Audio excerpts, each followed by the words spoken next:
Nobody at the Galactic Integration Authority ever admitted fault. That was the first thing you needed to understand about them. They were a bureaucratic machine so vast and so layered with self-protecting policies that even when they made a mistake so catastrophic it ended up rewriting the human hegemony relationship forever, they managed to frame it, eventually, as an intentional pilot program. They called it, in the official after-action summary, the Veltara Proximity Initiative. The people who were actually there called it something different, something shorter, something that usually involved profanity. But let me start from the beginning. Let me start from the file. The file was called GIA Deploy H9942 KOWLCZYKD. It was 11 pages long, including appendices. It had been generated by an administrative subprocessor on the hegemony station Recula Orbital during a routine civilian resettlement batch in the spring of GSD 7.441. At the time, the hegemony was in the middle of the largest human integration project in galactic history. Roughly 80,000 humans, mostly military veterans and their families, were being processed for placement in mixed-species residential zones across the outer corridor. The idea was good, in theory. Humans had been formally inducted into the galactic hegemony 14 years earlier, after the Kessler Accords ended the Cold Contact period. The integration was supposed to be slow, careful, culturally sensitive. Humans would be introduced to hegemony civilian life in gentle, graduated stages. First, observer zones. Then limited participation zones. Then, finally, full integrated residential communities. Stage 2 was where the civilian resettlement program came in. 80,000 humans, selected from a pool of volunteers who'd passed psychological screening, language coursework, and cultural orientation. They were supposed to be placed in low-friction environments, administrative workers, teachers, cultural liaisons, medical support staff, people who would blend in, people who would represent humanity's softer side. The selection criteria were very clear on this point. Preferred placement profiles: educators, healthcare workers, cultural professionals, non-combat administrative personnel. Avoid high-aggression profiles. Avoid combat specialist designations. Avoid anyone whose primary professional identity is organized violence. Very clear. And then somewhere in the administrative subprocessor on Recula Orbital, a data field got transposed. A numeric identifier got cross-referenced with the wrong personnel database. A human named Darren Kowalczyk, who had applied through the Veterans Integration Program hoping for a placement as a logistics advisor, got flagged instead as a match for a civilian resettlement slot in Veltara 9. His file said he was 39 years old, accurate. His file said he spoke 3 languages, accurate: English, Polish, and Pashto. The hegemony algorithm apparently didn't distinguish between human languages and simply registered multilingual as a positive integration flag. His file said he had 19 years of professional experience, accurate. His file said his last position was team leader, small unit operations. The algorithm categorized this as mid-level administrative management. Accurate technically, devastating practically. His file did not flag his 17 deployments. His file did not flag the 2 years in Kandahar, the 18 months in Mali, the classified rotations that existed only as date gaps and redacted paragraphs. His file did not flag the Bronze Star, the 2 Purple Hearts, or the Combat Infantryman Badge. His file did not flag the psychological profile that described him as capable of sustained focus under extreme threat conditions, and highly effective at improvised problem-solving in hostile environments. The algorithm looked at Darren Kowalczyk and saw a middle-aged administrator who was good at managing small teams. It stamped his file approved, Civilian Integration Track, VLTARA 9, Cultural Observer Tier. And it moved on to the next file. Dak found out about the assignment through a standard notification packet delivered to his integration intake terminal in Houston Processing Center 7. He read it twice. Then he called his intake coordinator, a tired-looking woman named Susan Briggs who had been processing veteran integration files for 3 years and had developed a specific expression for moments like this. A kind of exhausted resignation that said, "I know, this doesn't make sense, but I can't fix it, and please don't yell at me." "It says Cultural Observer Tier," Dak told her, his voice carefully neutral. He had a voice that defaulted to careful neutrality in confusing situations. It was a trained reflex. "Yes," Susan said. "I applied for Logistics Advisory Track. I see that in your original file. So there's been a mistake." Susan looked at her screen. She clicked through several windows. She opened a submenu. She closed the submenu. She opened a different submenu. "The GIA placement algorithm has finalized your assignment," she said finally.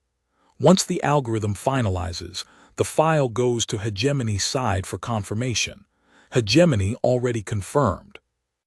"Can it be appealed?" "The appeal process takes approximately 4 to 6 galactic standard months." Dak was quiet for a moment. "And when is the transport departure for Veltara 9? 12 days. Another pause, so the appeal would be resolved approximately 3 to 5 months after you've already arrived at your placement, yes." Dak looked at the notification packet. He looked at the words Cultural Observer Tier.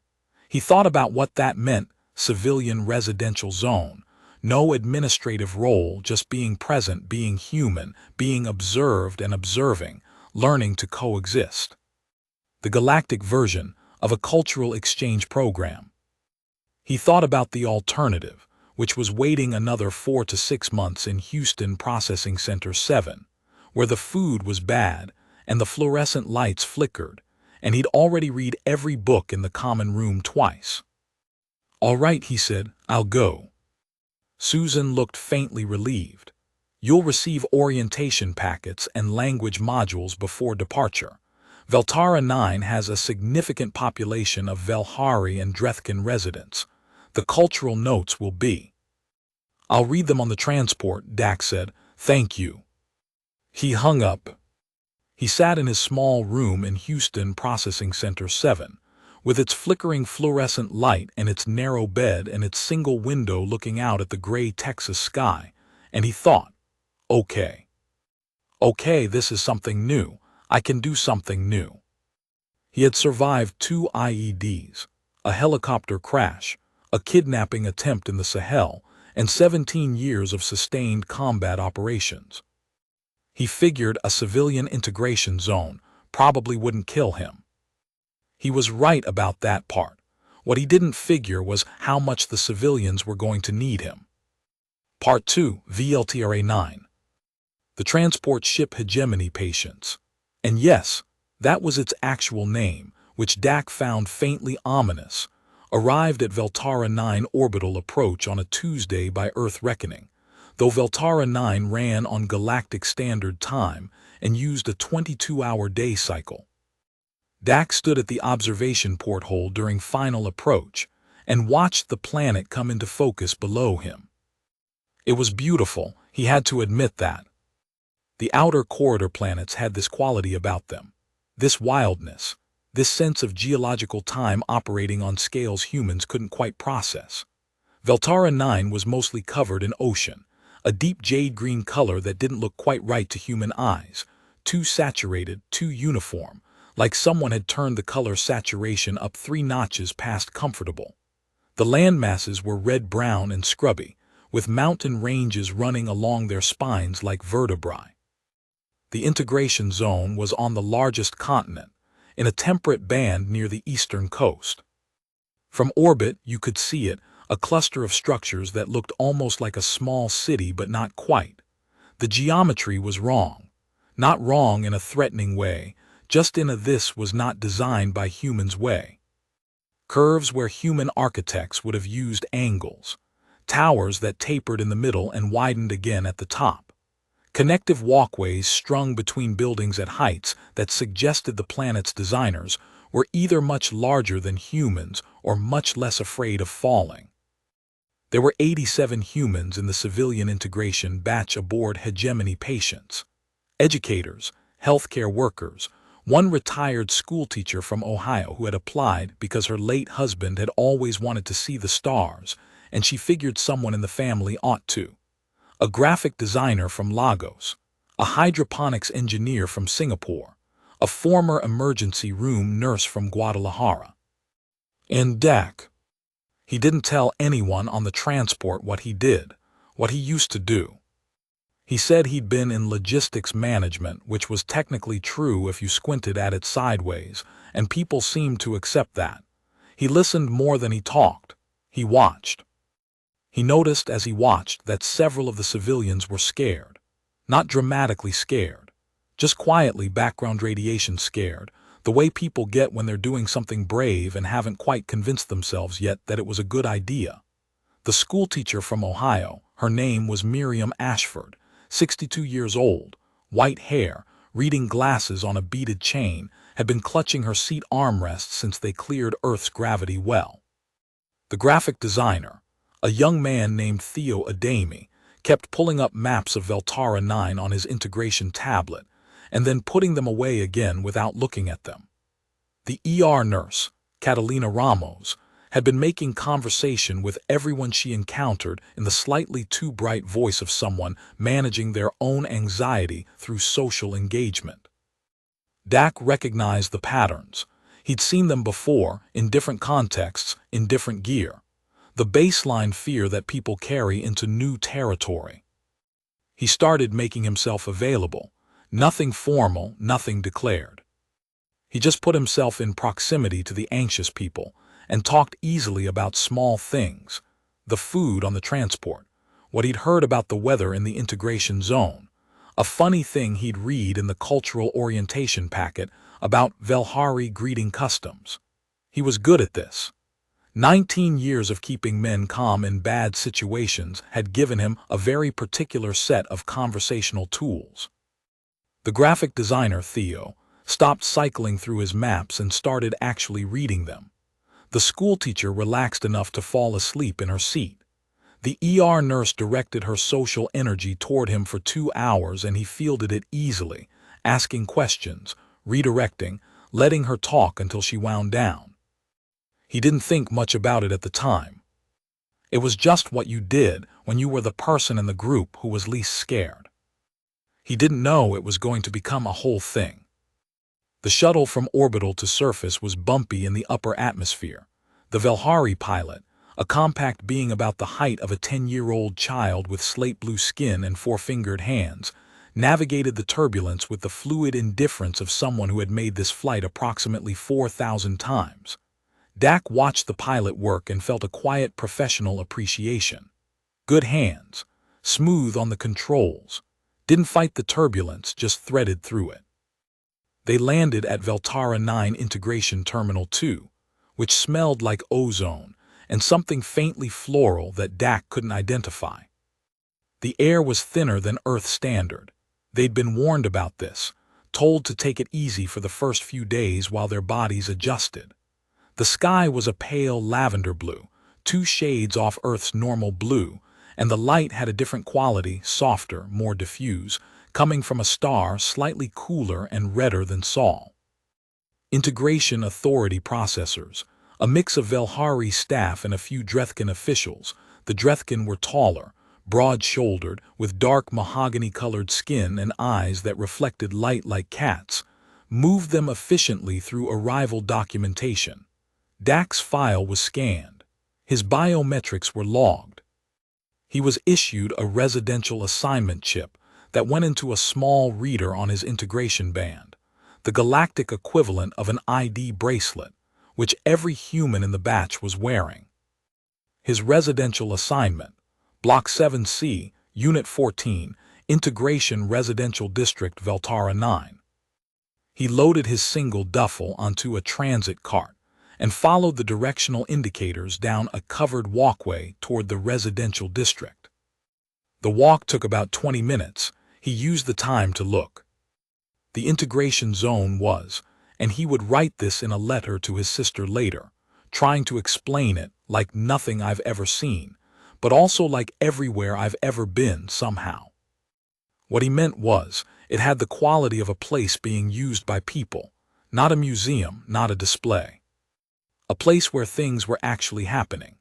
Velhari children, small, blue, quick, with a habit of moving in sudden bursts like startled birds, were playing some game in an open courtyard near the residential blocks. An elderly Drethkin man sat on a bench reading something on a transparent tablet, his large hands moving slowly across the surface. A group of Velhari adults were having an animated conversation near a food dispensary, gesturing with their four-fingered hands in complex patterns that Dak's translation module told him were supplemental communication, emphasis markers in their language. And scattered among them, uncertain, carrying luggage, looking up at the sky and around at the buildings with that mixture of wonder and disorientation that Dak was already starting to think of as the new arrival face humans. The batch from hegemony patients, dispersing toward their assigned units. Miriam Ashford caught up with him on the walkway, slightly breathless from the thin air, her duffel dragging behind her on its wheels. "This is really something," she said, looking up at a tower that widened at the top like an inverted mushroom. "Yeah," Dak said. "My late husband would have," she stopped, started again. "He was an engineer. He would have spent 4 hours trying to figure out how they build those things without them falling over." "Good question," Dak said. "I'd like to know that too." She smiled at him. "You're not scared at all, are you?" He thought about that honestly. "I'm in unfamiliar territory with incomplete information," he said. "But I've been in unfamiliar territory with incomplete information before. It usually works out if you pay attention." She looked at him for a moment, something shifting in her expression, a small recalibration, like she was updating her read on him. "What did you say you did again?" "Logistics management." "Right," she said, in a tone that suggested she didn't entirely believe him but wasn't going to push it. His unit in Block 7C was small but adequate. Human-adjusted fixtures. The hegemony had done genuinely good work on that, calibrating furniture heights and lighting spectra for human visual systems. A cot, a desk, a food preparation area with both a standard Velhari dispensary unit and a human-compatible nutrition panel. A window facing the courtyard. He unpacked his duffel in 11 minutes. Military habit, everything in its place, visible, accessible. He spent the next hour reading the rest of the cultural orientation packet, the parts he hadn't gotten to on the transport. The Velhari were a communal species, extended family units, collective decision-making, strong social cohesion. They tended to find human individualism puzzling but not threatening. The Drethkin were more hierarchical, with a social structure built around demonstrated competence. You earned status by being good at something, and they respected visible skill in a very direct, uncomplicated way. They tended to find human institutional authority puzzling, the idea that someone could have authority without having demonstrated the competence that should accompany it. He read about the broader political context. The hegemony was a confederation of 47 species. Humans were species 47. The junior member of the club, still on probation in many informal ways, still being watched and assessed and tested, not with malice mostly, just with the careful attention you give a new neighbor whose habits you're still learning. The major concern, on the hegemony side, was unpredictability. Humans were aggressive compared to most hegemony species. Not uniquely aggressive. There were a few species in the hegemony with histories of warfare that made humans look peaceful by comparison. But humans were impulsively aggressive in a way that other species weren't, reacting quickly to perceived threat, escalating in ways that hegemony norms found alarming. The civilian integration program existed in part to demonstrate that most humans were not like this. That the average human was a teacher, a nurse, a graphic designer, not a threat, just a person. Dak looked at that section of the packet for a while. Then he closed the packet and went to find something to eat. Part 3, the first 2 weeks. The first 2 weeks were unremarkable, in the way that remarkable things usually start out quietly in the background, without announcing themselves. Dak fell into a routine. Morning walk, circumnavigating the integration district, learning its geography the way he'd learned every operational environment he'd ever worked in methodically, on foot, in sequence, building a mental map with multiple exit points and reference landmarks. He told himself this was just habit, which was true. He told himself there was no threat, which he believed. He still mapped the exits. He ate at the communal food hall most mornings, where both Velhari and human residents picked up their meals. He started learning a few words of Velhari beyond what the translation module provided. The module was good, but there was always something lost in the machine mediation, and he found that even 3 or 4 words of a local language, used at the right moment, changed the quality of an interaction fundamentally. He was decent at languages. He'd always been. It was one of the things that had made him good at his job, the ability to pick up enough of a local language to read the room in ways a translator couldn't capture. The Velhari he learned first. Veltharan, roughly, I see you and your presence is welcome. A greeting, used morning and evening by most residents passing each other in the corridors. He started using it on day 3, and the effect was immediate and gratifying. Velhari residents who had previously given him the polite but distant acknowledgement they defaulted to with humans suddenly lit up in a way that was unmistakably warm. Their color flush shifted. The Velhari had mild chromatophores, spots of pigment on their necks and upper chests that shifted with emotional state. A warm blue was positive. He started getting a lot of warm blue. He helped Miriam Ashford get her food dispensary unit working on day 4. She'd been getting a nutritionally balanced but texturally terrible output because her preference matrix hadn't been calibrated for human standards, and the manual was written in Velhari script that the translation module rendered imperfectly. He worked through it systematically, cross-referencing the module output with trial and error, until the dispensary was producing something that she declared was not quite eggs but honestly not bad.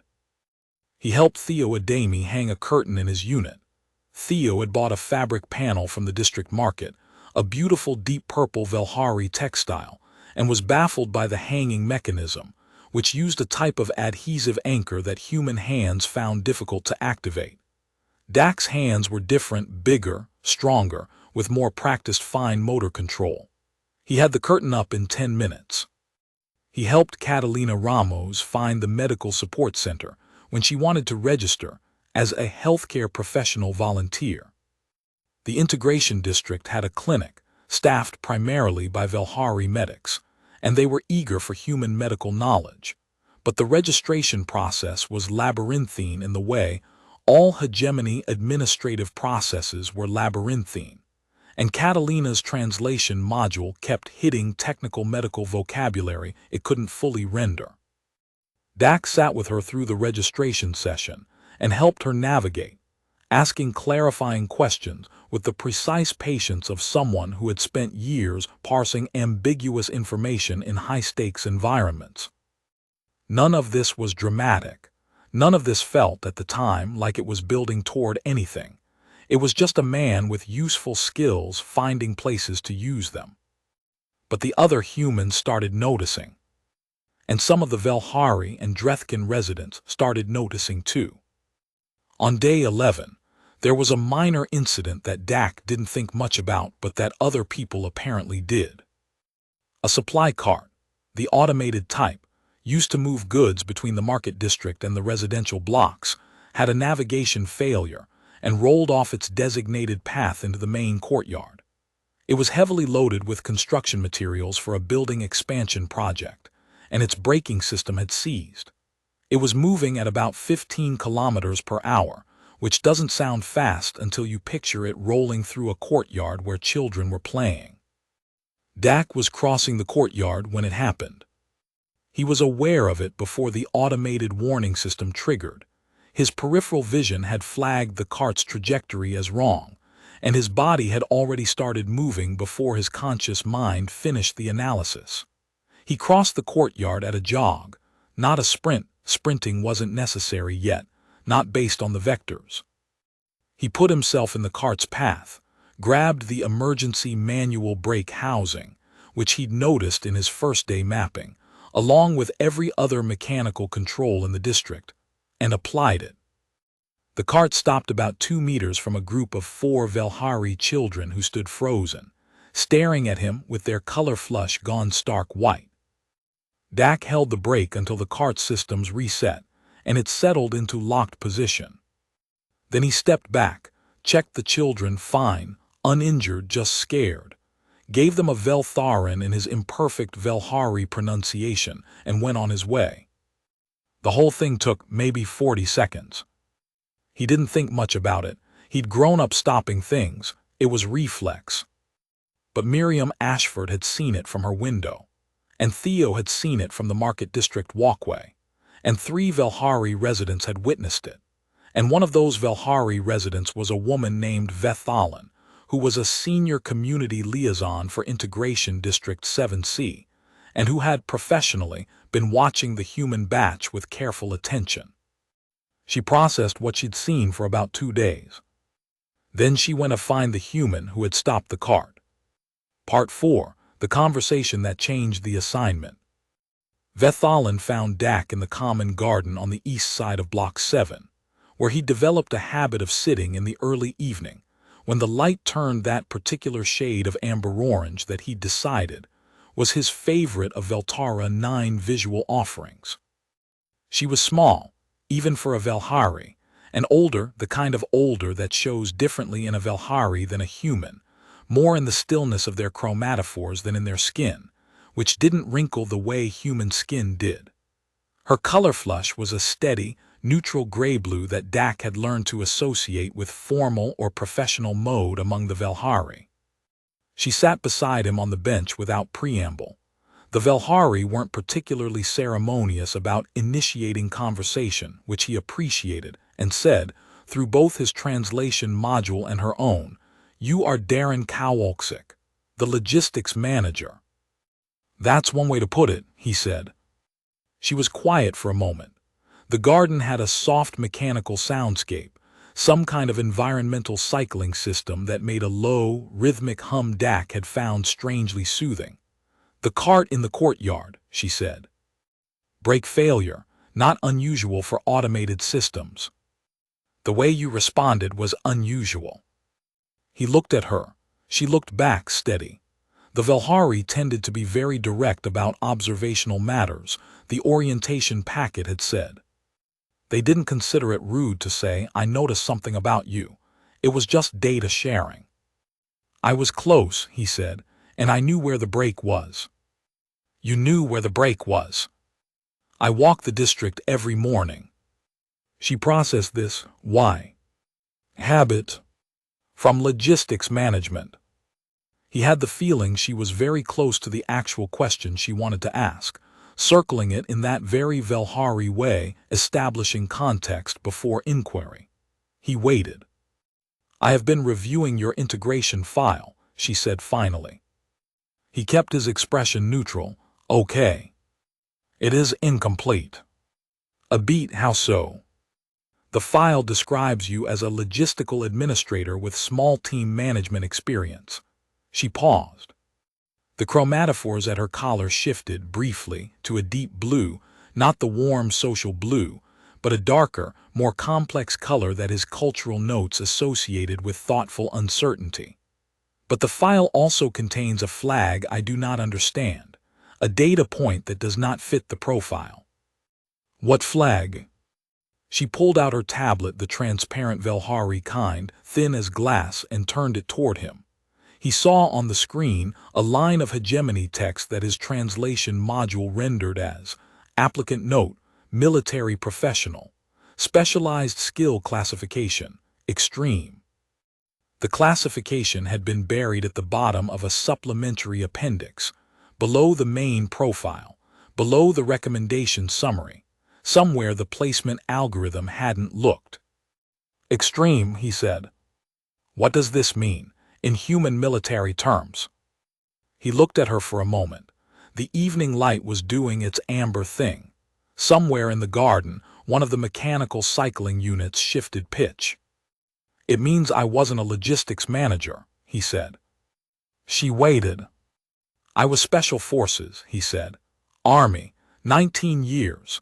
I led small teams into very dangerous places and we did very difficult things and then we came home. When we came home. She was quiet for a while. Her color flush cycled slowly, reading through something complex. He was learning to read the chromatophore language slowly, the way you learn any language, imperfectly but progressively. Why are you here, she asked, in a civilian integration zone? Administrative error, he said. A file got misclassified. You could appeal. I could, takes 4 to 6 months. She looked at him. He looked back. A small bird, or something that filled the ecological niche of a small bird, with 3 wings and a beak shaped like a crescent moon, landed on the bench beside him and looked at his sleeve with professional interest before losing interest and leaving. Are you dangerous? Vethalin asked, not with alarm, just with the direct Velhari curiosity, wanting accurate information. He thought about the question seriously, because it deserved a serious answer. I'm trained to be dangerous to specific things in specific circumstances, he said. I'm not dangerous to people who aren't trying to hurt other people.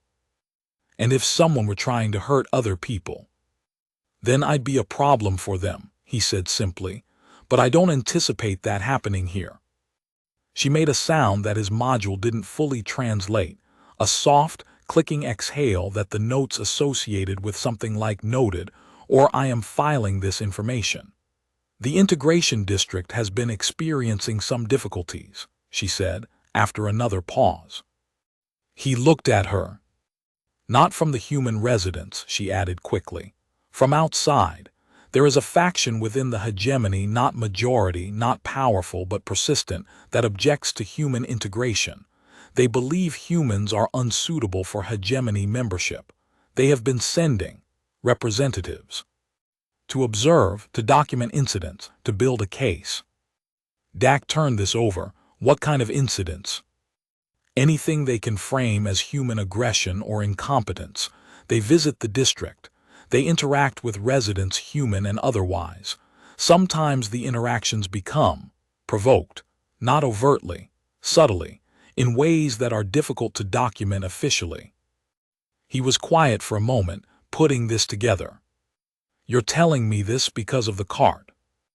I'm telling you this, she said, because you are clearly not what your file says you are, and I have been the community liaison for this district for 6 years, and I have been watching this batch for 11 days, and I believe you are the reason several of your fellow humans are settling in more successfully than previous batches.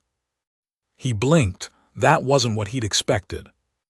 Miriam Ashford told me this morning that she feels safe here, Vethalin said.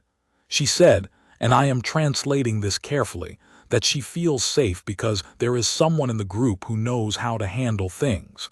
She could not articulate what she meant by handle things, but I think perhaps you can. Dak was quiet for a while. The amber light was going. The Veltara 9 dusk moved quickly. The star dropped below the horizon in a long, slow gradation of purples that was genuinely one of the more beautiful things he'd seen, and he'd seen a lot of skies. What are you asking me? He said. I'm not asking you anything officially, she said. I have no authority to ask anything of you officially. Your file says you are a civilian cultural observer. You observe culture. Right. But if a civilian cultural observer chose to also observe the district more broadly, to be present in various parts of the district, to develop familiarity with residents and their routines, to be a calming presence and perhaps a visible one, that would be entirely within the scope of civilian cultural observation. He almost smiled. You're good at this. I have been a community liaison for 6 years. He looked at the last of the purple dusk. Tell me about the faction, he said, the one sending representatives. And she did. Part 5, the Vthrani observers. They were called the Vthrani, not a species, an ideological faction, cross-species, with members from about a dozen of the hegemony's 47-member species. They were the hegemony's version of nativists or isolationists, or whatever word fit best species that had been in the hegemony long enough to feel proprietary about it, who objected to the inclusion of what they termed the volatile emergence, meaning humans. Their argument wasn't entirely without internal logic. The hegemony's 46 non-human species had spent roughly 4,000 years building a civilization together. They'd had their own wars, their own brutal periods, their own close calls with self-annihilation. They'd gotten through it and built something stable. And then humanity came along 14 years ago, still smoking from its last century of warfare, still carrying the genetic aggression markers and the cultural glorification of combat, still, frankly, sort of terrifying to species that had evolved past organized violence and asked to join. The majority of the hegemony said yes, carefully, on probation, with conditions. The Vthrani said no, and when the majority overruled them, they shifted to, we'll prove we were right. They sent observers to integration zones. They documented incidents. They flagged problems. They forwarded reports to hegemony administrative councils that had oversight of the integration program, arguing after each report that humans were demonstrably unsuitable for integrated civilian life, and the program should be paused, reviewed, curtailed, ended. They hadn't succeeded yet, but they were patient. 4,000 years of civilization had given some of these species a very long game. At Veltara 9, the current Vthrani observer team was a group of 3. Vethalan described them with the careful neutrality of someone who had professional reasons not to overtly express her feelings about them. There was Kethralone, a Drethkin male, tall, formal, with the kind of deliberate authority that the Drethkin sometimes weaponized as a social tool. He was the team leader. He conducted what he called integration assessments, formal observation sessions where he would approach human residents, engage them in conversation through translator, and gradually escalate the conversation's provocations until the human responded badly, at which point he would document the response. There was Mavsilis, a Velhari female who had apparently broken with her species' general tolerance for the integration program, a rarity, Vethalan noted, and whose particular talent was for the kind of small, social humiliation that didn't look like humiliation in documentation, but that human residents experienced as real degradation. And there was Torithvon, a member of a species Dak hadn't encountered yet, the Skarath, bipedal, roughly human-sized, with pale skin that had a faint iridescent quality and eyes with hexagonal pupils. The Skarath were one of the most technologically advanced species in the hegemony, and Torithvon used that to quietly establish hierarchies, demonstrating Skarath technical capability in ways that made humans feel small and backward. Together, they made a well-coordinated operation. How often do they come? Dak asked. Every 7 to 10 standard days. They are permitted access as hegemony observers. I cannot refuse them entry. What happens when they interact with the human residents? Vethalan was quiet for a moment, choosing words. The previous batch, she said finally, had 3 residents who requested early termination of their integration placements following Vthrani visits. The official reason given was adjustment difficulty. The actual reason in 2 of the 3 cases was that, after interactions with the Vthrani team, they no longer felt they belonged here. Dak was quiet. The Vthrani do not use physical force, Vethalan continued. They do not violate any formal protocol. They simply diminish persistently and effectively. He thought about that. About Miriam Ashford, 62 years old, clutching her armrests on the transport, who had come here because her late husband wanted to see the stars. About Theo Adami, 26, cycling through maps of a place he was too scared to fully look at. About Catalina Ramos, who had volunteered her professional skills and been trying all week to fill every silence with warmth. "When's their next visit?" Dak asked. Vethalan looked at him steadily. "Tomorrow morning," she said. Part 6, the morning of the visit.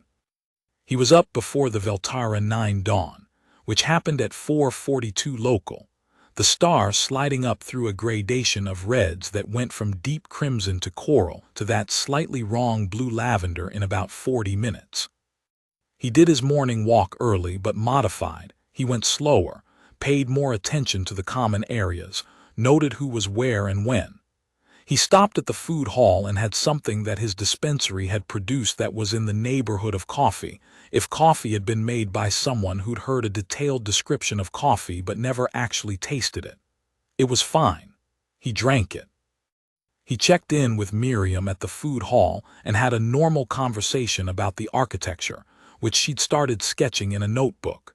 She had the slightly apologetic manner of someone who was embarrassed to be enjoying something they weren't sure they'd earned. He told her the sketches were good. They were. He told her she should walk more of the district that morning.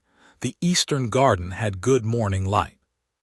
He found Theo in the market district around 6:30, buying something, a Velhari food item, something spherical and bright orange, that Theo was examining with the focused uncertainty of someone who has committed to adventure and is now reckoning with its implications. Dax stopped and told him it was good, that the texture was unexpected but the flavor was worth it. Theo bit into it, made a face, reconsidered the face, and admitted it was actually okay. He found Catalina at the clinic, where she was already there, an hour before her volunteer shift started, reviewing Velhari medical terminology on her integration tablet with the intense focus of a woman who had always coped with uncertainty by knowing more things. "You're early," he said. "I like to be prepared," she said. "Me too," he said. He sat with her for 20 minutes, going through the terminology, filling in the gaps where her module was underperforming. She was good, sharp. The kind of good that had been built by years of emergency rooms, of decisions made in 30 seconds that people lived or died by. He thought, these people are fine.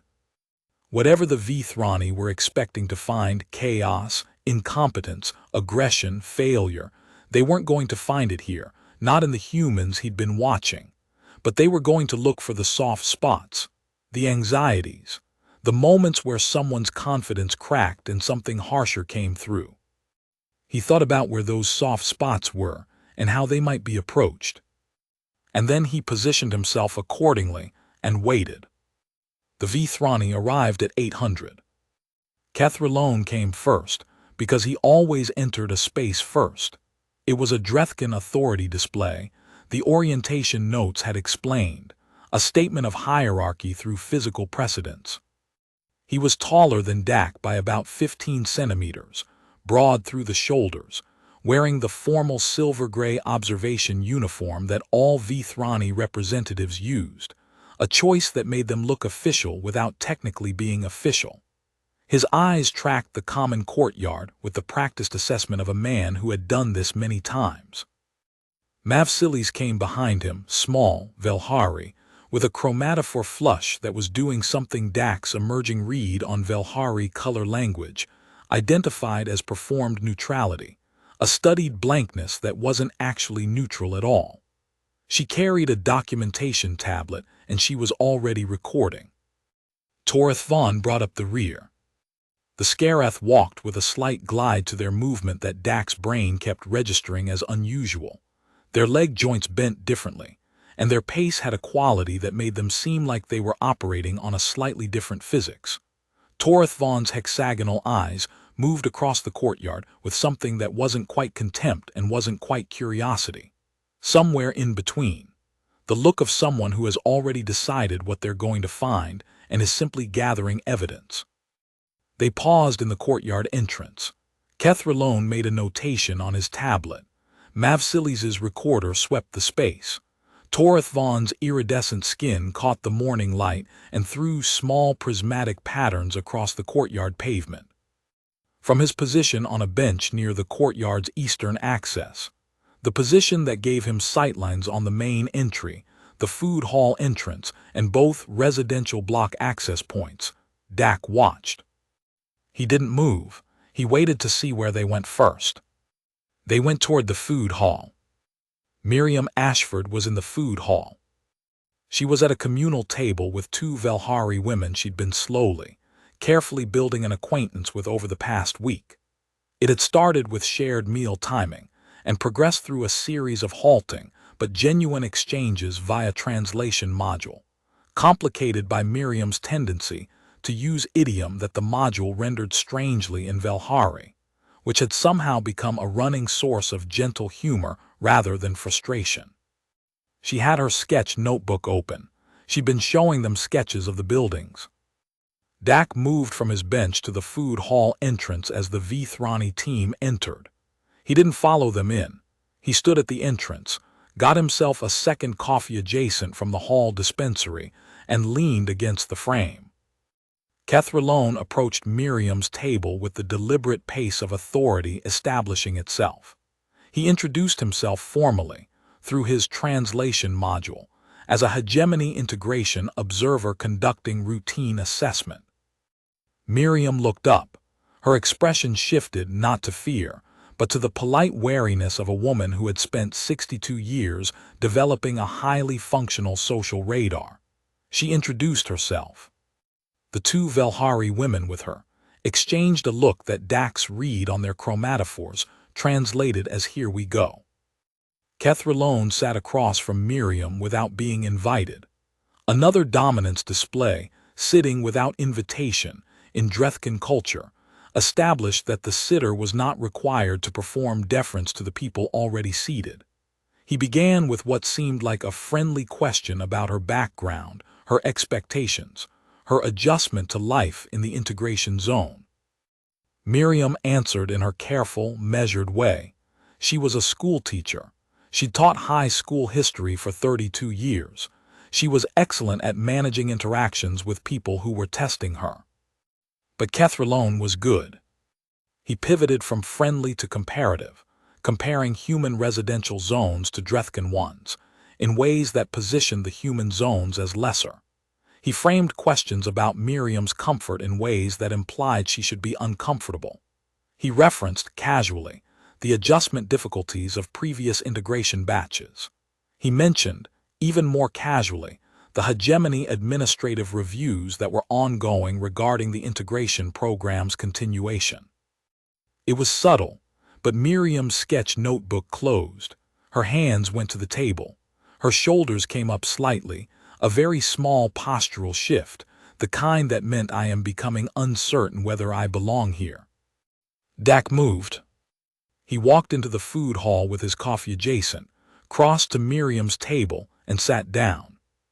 Not next to her, across and slightly to the side, which put him in Kethralone's sightline without putting himself directly between them, because direct placement between them would look like escalation. "Morning," he said to Miriam, then to the two Velhari women, "Veltharin," warm smile. The chromatophores on their necks went immediately to that warm blue. Kethralone looked at him, the kind of look that assesses and catalogs in about 2 seconds.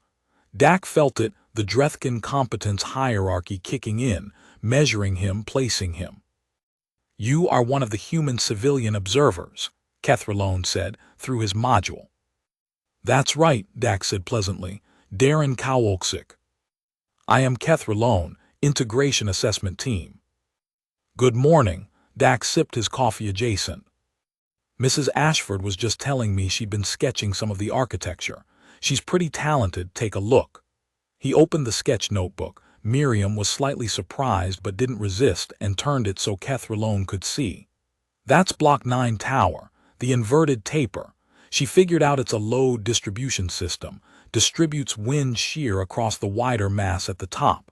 Structural engineering." Miriam blinked. because she had in fact figured that out and had told Dak about it on day 6.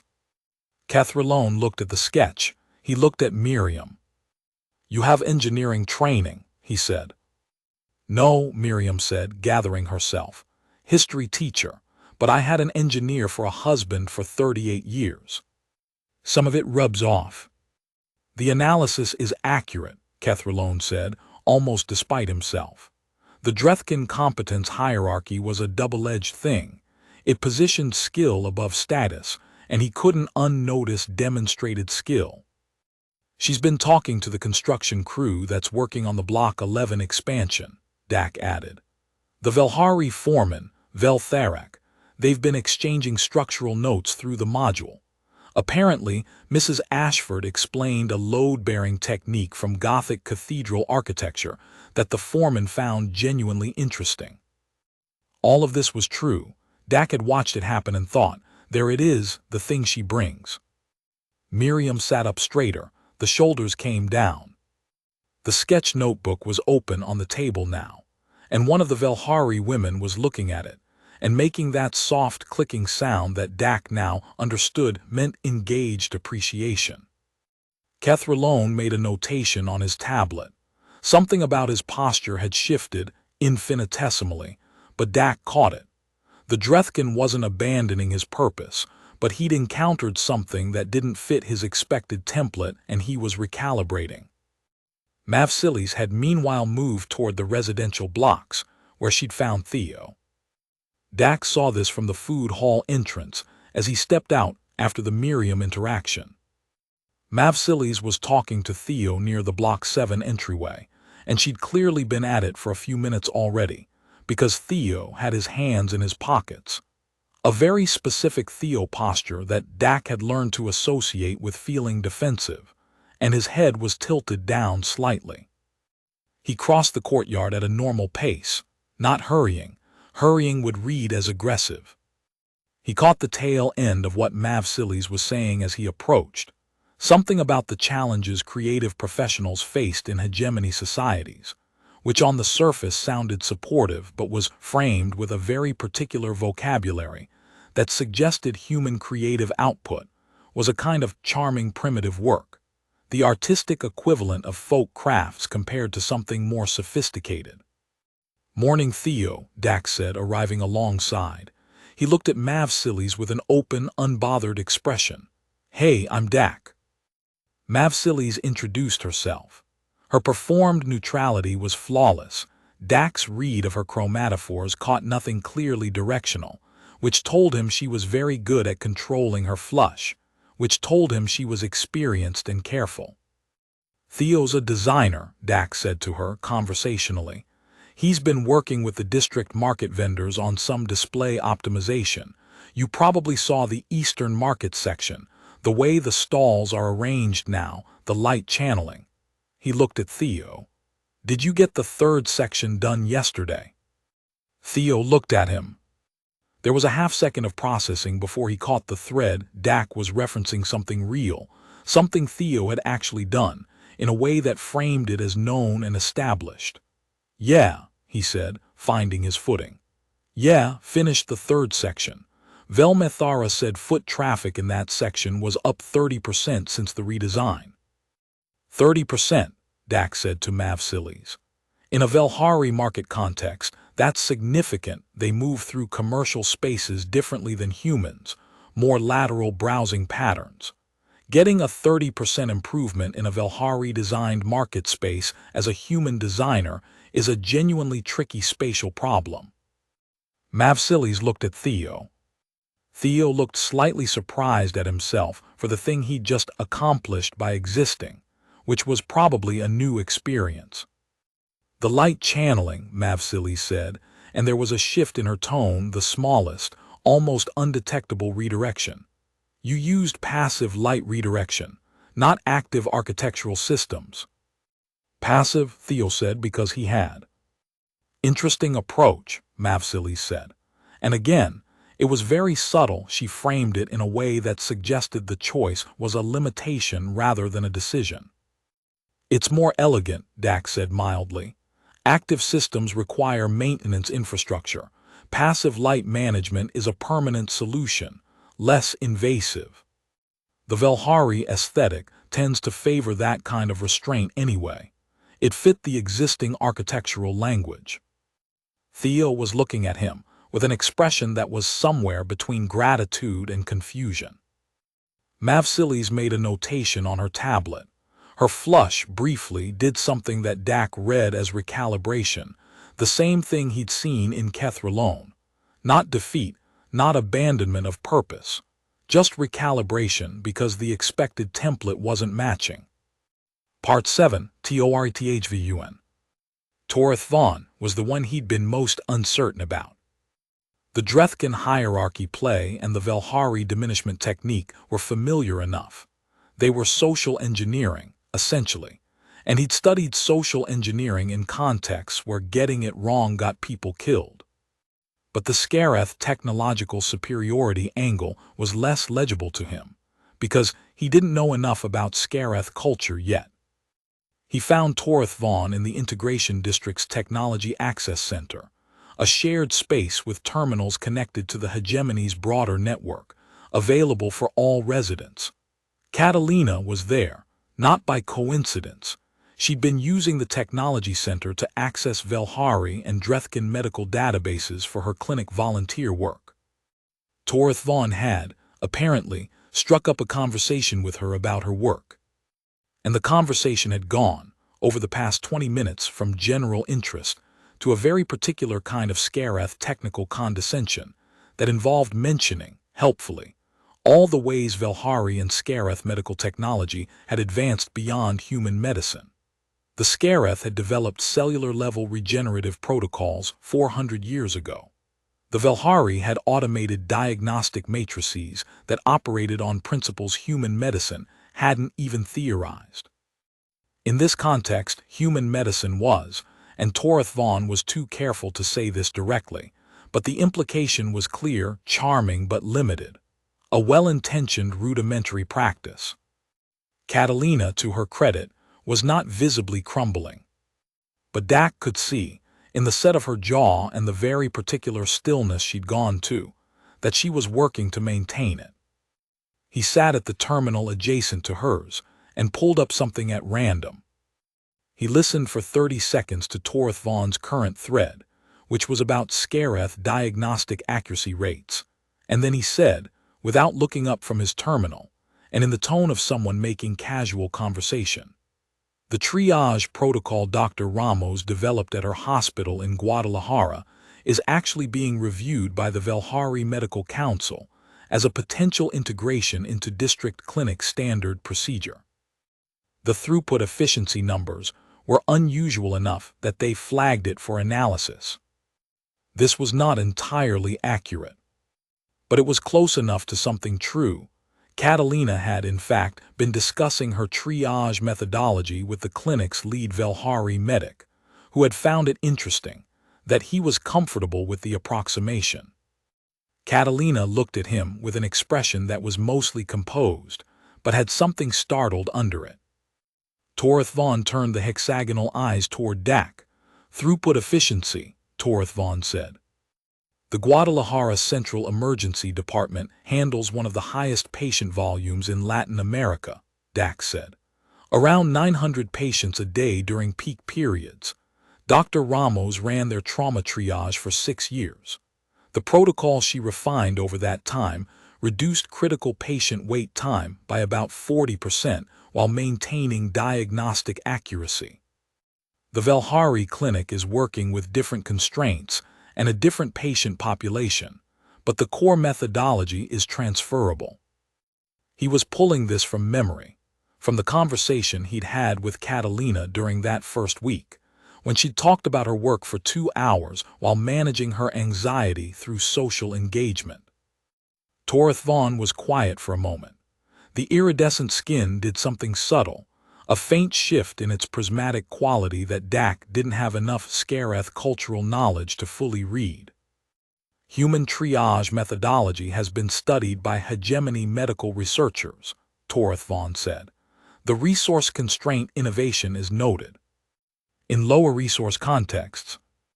And there it was, the return serve, repositioning the acknowledgement within a hierarchy that still came out on top. Dak smiled. "Sure," he said. "We've been doing triage in low-resource contexts for most of our medical history, forced a lot of elegant solutions." He paused. "The Velhari medic she's working with told her last week that the pattern recognition in her diagnostic approach is actually superior in ambiguous presentation cases to the automated diagnostic matrix. The matrix optimizes for data completeness. Dr. Ramos's approach optimizes for data interpretation under uncertainty. Turns out those aren't the same skill." He looked at his terminal, as if that were the natural end of the conversational contribution. Catalina Ramos was looking at him. There was something in her expression that he'd seen before, in different contexts. The specific look of a person who has just had their competence genuinely recognized by someone who understands what they do. Torith Vaughn made a notation. A pause, another notation. "Then, the pattern recognition comparison is a legitimate observation," Torith Vaughn said, in the tone of someone acknowledging something reluctantly against their expectation. The Scarath, it turned out, had a strong professional commitment to accuracy that sometimes overrode their social objectives. By 1100, the Vithrani team had moved back through the district and were preparing to leave. Kethralone made one more pass through the courtyard. Dak tracked him from the garden bench, same position as the evening before, and stopped near a group of 3 human residents who'd been less visible. A quiet man from Portland named Grayson who worked as a hydroponics engineer, a former postal worker from Stockholm named Berta who'd applied because she'd always been interested in alien botany, and a retired schoolteacher from Lagos named Emeka who had the combination of vast patience and precise attention that good teachers develop over decades. They were sitting together talking, which they did most mornings. They'd formed a small friendship cluster early, the kind that happens when compatible people are thrown into uncertain circumstances. Kethralone approached and started his routine. Dak watched for 3 minutes to gauge how they were handling it. Grayson was fine. He had an engineer's directness and didn't respond well to social pressure, simply waited out the provocative framing and answered questions literally, which was less satisfying for Kethralone than he wanted. Emeka had the teacher's long patience and simply refused to be rattled, answering everything in the thoughtful, unhurried way of someone who has spent their career in rooms full of adolescents who were testing limits. Berta was the soft spot.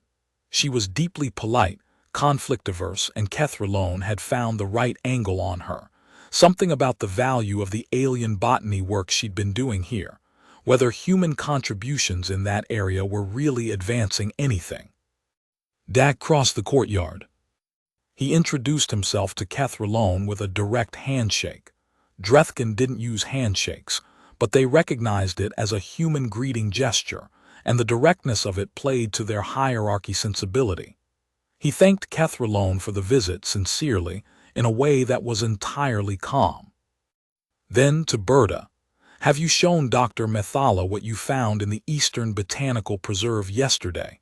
He looked at Kethralone. Berta identified a pathogen resistance pattern in one of the native plant species that the district's environmental team hadn't cataloged. They're reviewing it now for the regional environmental database. Berta had, in fact, found something unusual in the botanical preserve. She'd reported it to the district environmental team, and they'd thanked her politely, but she hadn't heard back yet, and she'd assumed it hadn't been significant. The assumption was now clearly insufficient. "It's probably nothing," Berta said, with the reflexive self-minimization that polite people sometimes deploy. The environmental team coordinator told Vethalan it was a genuine novel observation, Dak said. He turned back to Kethralone. "She's been out there every morning. Good systematic approach. She's mapping the distribution of 5 native species across the eastern section. Old-fashioned methodology, walks and notation, but it's building a dataset with a level of ground-level detail that the automated systems don't capture. Kethralone looked at Berta. "You are systematic," he said. "Not a question, a Drethkin recognition of competence." Berta sat up straighter. The Vithrani team left at 11:30. Dak watched them go from the courtyard. Kethralone walked out last, paused at the district entrance and looked back. His gaze found Dak across the courtyard, a long moment. Then he turned and walked out. Vethalan appeared at Dak's shoulder, with the quietness that Velhari moved through spaces. "That was interesting," she said. "Did they get what they came for?" She was quiet for a moment. "Their documentation from today's visit will be less useful to them than usual," she said. "They prefer to document instances of failure, confusion, conflict, or demonstrated inadequacy. Today they mostly documented instances of competence." "Good. How did you know?" she asked. "About all of those specific things, the architectural analysis, the market redesign, the medical throughput, the botanical observation. How did you know those things about each person?" He thought about how to answer that. "I've been paying attention," he said. "It's what I do." She processed this. Her chromatophores did the complex cycling thing. In your military role. In every role, you pay attention to the people you're responsible for. You find out what they're good at. You make sure they know you know. He paused. "In my old job, that kept people alive. Here it just—" He looked toward where Berta was now talking animatedly to Grayson and Emeka, her posture entirely different from 10 minutes ago. "It does the same thing, actually, just different stakes." Vethalan was quiet for a while. Then, "I would like to show you something." Part 8, the assessment. She took him to her community liaison office, which was in a building near the district center that he hadn't been inside yet. The office was a Velhari space, curved surfaces, soft indirect lighting, the temperature slightly cooler than human standard, which she adjusted for him without comment, which told him she'd been planning this. She pulled up a holographic display above her desk, a hegemony system, smooth and three-dimensional, showing a complex network of nodes and connections that took him a moment to parse. "This is the Integration Authority's assessment matrix for Veltara 9, she said. "Each node represents a metric: resident well-being, community cohesion, conflict incidence, external interaction quality, administrative compliance." She paused. "And this is the trend line for the current human batch." He looked at the trend line. It was moving up, which he understood to be positive. "It has been moving up more steeply since day 5, she said. Day 5 was approximately when he'd started being more deliberate about positioning himself near anxious residents. "The previous 2 batches," she continued, "showed a flat trend in the first 2 weeks, followed by gradual decline, resident attrition, adjustment failure, early termination requests. This batch is performing differently." He looked at the matrix for a while. "The individuals in this batch are capable," he said. "I'm not doing anything they aren't doing themselves. I'm just—" "Scaffolding," she said. He looked at her. "It's a Velhari concept," she said. "In Velhari construction, before a permanent structure goes up, there is a temporary support framework, the Vel metric. It holds the materials in place while they bond. It does not become part of the structure, but without it the structure cannot form." She paused. "You are functioning as Vel metric." He thought about that. He had never thought about what he did in quite those terms, but it didn't feel wrong. He had spent 19 years being the temporary support framework around which other people could do their actual jobs without getting killed. "There's a problem," he said. "Several," she agreed. "Which one are you thinking of?" "The Vithrani are going to come back, and they're going to adjust their approach based on what didn't work today. Kethralone specifically, he struck me as adaptive. He'll find different angles." "Yes. And I can't cover the whole district at once. I was able to be in 3 places today because the Vithrani split up predictably and I'd prepositioned. But if they change their tactics, then the scaffolding becomes insufficient for the structure. Right, he paused. How much authority does your community liaison role actually give you? She smiled, the Velhari smile, a particular narrowing of the eyes accompanied by a brightening of the neck chromatophores. More than I usually exercise. Can you formally request an adjusted role classification for a residential observer? She looked at him. That would require citing a specific community need. I know. And it would require the Hegemony Integration Authority to review the classification, which would require them to look more carefully at the Logistics Manager file, which would reveal the misclassification, which would require them to either formally reassign me or officially acknowledge that a Special Forces veteran was placed in a civilian integration zone and has been functioning as an informal community security presence. He paused, either of which creates a paper trail. A paper trail that the Vithrani could use, she said, if they found out. Or couldn't use, he said, depending on how it's framed. She looked at him for a long time.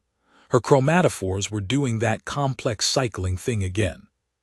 You think like a community liaison, she said finally. I think like someone who's spent 19 years keeping a complex operation running in a hostile environment, he said. The specific application changes. The underlying structure is similar. She turned to her display. She pulled up a form, navigated through several submenus with the efficiency of someone who had been doing this for 6 years. There is a designation, she said, informal, community cohesion resource. It is used occasionally when a residential observer demonstrates community support capabilities that exceed the standard observer role. She looked at him. It carries no authority, no jurisdiction. It simply formalizes the observation that you are doing the thing you are doing. And it creates the paper trail. It creates the paper trail. He nodded, do it. Part 9, the escalation. The Vithrani came back 8 days later. Kethralone came alone this time, no Mavsilis, no Torith Vaughn. A different configuration, an adaptation. He came with a hegemony administrative observer in tow, a Velhari bureaucrat from the Integration Authority's central office, neutral, official, carrying formal documentation authority. The kind of addition that changed the weight of the visit from informal assessment to something closer to official review. Dak was ready, or as ready as he could be. The administrative observer's name was Velrathanara, and she was doing exactly what her title said, observing, documenting, creating official record. She was not partisan. She was not aligned with the Vithrani. She was, as far as Dak could read her, simply doing her job. Which meant the documentation from this visit would go into the official record, not just the Vithrani's private files. Kethralone spent the first hour of the visit moving through the district in a way that was visibly different from last time, less engagement with individual residents, more broad documentation. He was building a general picture. He was looking for something systemic that he hadn't found in the individual interactions last time. He found it, or thought he found it, around hour 2. He called Velrathanara to the main courtyard and pointed out something that he framed as a pattern. The human cultural observer designated Kowalczyk appeared, repeatedly, in close proximity to other human residents during Vithrani interaction periods. He suggested this was evidence of coordinated human response behavior, that the humans were not integrating naturally, but were being managed. Velrathanara recorded this observation. Then she asked Dak about it directly, which Kethralone hadn't anticipated. Dak explained clearly that he had been formally designated as a community cohesion resource by Community Liaison Vethalan, that this designation had been recorded in the district administrative file 12 days ago, and that his role was simply to be available and useful to fellow residents, which was what Community Cohesion Resources did. Velrathanara pulled up the file. The designation was there, dated, formal, legitimate. Kethralone looked at the file. He looked at Dak. Something moved in his expression, the specific expression, Dak thought, of a man who had expected to find something improper and had instead found proper procedure done correctly. The human resident is fulfilling a formally designated community support role, Velrathanara said, recording.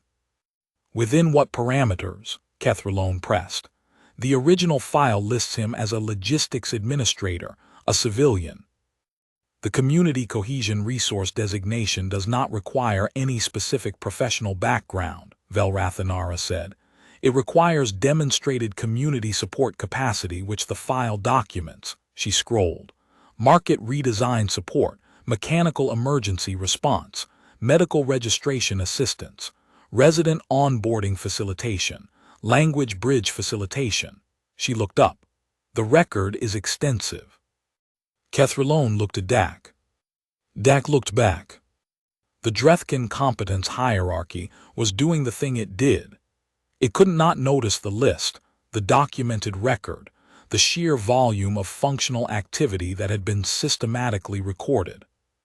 The Vethrani argument was that humans were inadequate to integration. The record in Velrathanara's file was a counterargument in the most Drethkin comprehensible language possible, a ledger of demonstrated capability. The original classification of this resident, Kethralone said, with a deliberateness that meant he was choosing his next move carefully, as a logistics administrator. You are aware this is a misclassification. Dak didn't react. He is, in fact, Kethralone continued, a human military specialist of the highest classification tier. He was placed here in error. Velrathanara looked at Dak, then at her file, then at Kethralone. That information, she said slowly, does not appear in the district file. I have obtained it through separate channels, Kethralone said. And there it was. He'd done his homework in the 8 days between visits. He'd found the flag in the appendix, or more likely someone in the Vethrani network had accessed Dak's more complete file from a less redacted database. The official observer looked at Dak. Is this accurate? This was the moment. And Dak had thought about it carefully, in the garden in the evenings in the clear amber light, and he decided what to say. Yes, he said. Velrathanara blinked. I served 19 years in the United States Army Special Forces, he said. I was placed in this integration zone due to an administrative misclassification of my file. The error is documented at Houston Processing Center 7. I did not appeal the misclassification because I chose to come here, and I don't regret that choice. You chose to come, Velrathanara said, even knowing you were misclassified. Even knowing. She was quiet, recording, thinking. Why, she asked. He thought about Miriam Ashford's shoulders coming down, Theo Adami actually eating the orange sphere, Catalina Ramos at the clinic before her shift started, Berta mapping the Eastern Botanical Preserve. He thought about Velmethric, the scaffolding that holds the structure while it bonds. Because these are my people, he said. They came here to do something brave and they needed someone to make sure they had the chance to actually do it. He paused. That's been my job for 19 years. The location changes. The job doesn't. The courtyard was quiet. One of the mechanical cycling units hummed. The three-winged birds crossed the sky above them in their usual formation. Velrathanara made a notation that took much longer than any of her previous notations. Kethralone stood very still. Part 10. What happened next? The formal administrative review came 4 weeks later. It was conducted by a 7-member panel of the Galactic Integration Authority, including 2 Drethkin, 3 Velhari, a Skarath, and notably a human, Dr. Priya Anand, one of the senior human liaisons who had been working the integration program since the beginning. The review covered the misclassification, the subsequent events, the community cohesion record, and the Vithrani visit documentation, all of it. Velrathanara submitted her report.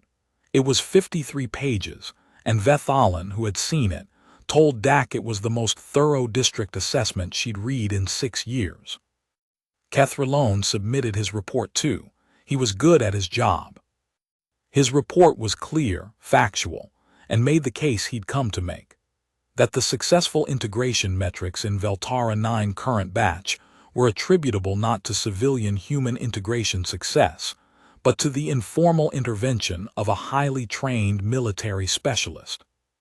He was not wrong, he just drew the wrong conclusion from it. What he'd meant to argue: remove the anomaly and the metrics will fail, proving human civilians can't integrate successfully. What the review panel heard: with appropriate community scaffolding, human-civilian integration metrics can be highly successful. Dr. Priya Anand, the human panel member, asked Dak directly, "If you hadn't been present, do you think the civilian batch would have failed?" He thought about it. He thought about Miriam figuring out the load-bearing architecture, Theo's 30% foot traffic improvement, Catalina's pattern recognition advantage, Berta's botanical documentation, Grayson's engineered hydroponics optimizations, Emeka's patient, wise navigation of every social complication.